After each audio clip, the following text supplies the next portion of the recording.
Setakat ini PMF telah mengotakkan apa juga janji-janji yang telah dinyatakan kepada rakyat, terutama kepada penjawat awam.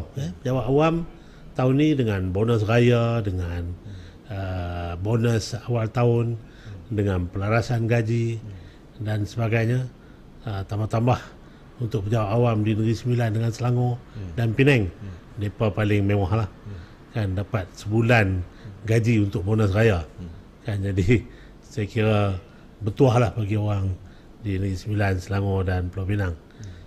Dan saya ingat itu antara yang menyumbang kepada suasana yang lebih meriah, sebab kuasa beli itu meningkat, kan, kuasa beli meningkat. Kalau Datuk sebut bahawa beras RM26 orang tak mau beli, mungkin jugalah sebab dia rasa leceh lah makan beras RM26, kan. Dan orang bayar peterah pun tak bayar harga RM26, semua bayar harga yang RM30 lebih, yang RM40. Jadi maknanya rakyat semakin selesa, kehidupan semakin baik. Dan begitu juga bagi pesawah padi, harga padi naik, pekebun kecil getah pun sama, harga getah naik dan sangat stabil. Jadi rakyat selesa lah di bawah kerajaan Madani ni, kan.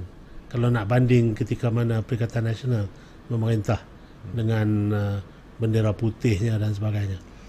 Ya, Datuk, saya masih ingat apabila Datuk Seri Anwar, Yang Berhormat Datuk Seri Anwar, Perdana Menteri, mengambil alih kerajaan, di antara fokus Datuk Seri Anwar adalah untuk membina masyarakat Madani, negara Madaninya, Malaysia Madaninya, dengan bermula dengan masyarakat Madani. Dan sudah tentu di antara pengisian masyarakat Madani selain daripada membina saksiah adalah juga membina kebajikan.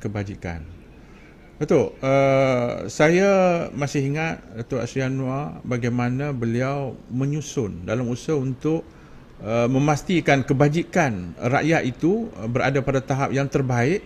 Itu contohnya dengan turun ke setiap negeri. Saya masih ingat Datuk Seri Anwar sampai sekarang pun saya ingat dah pusingan kedua.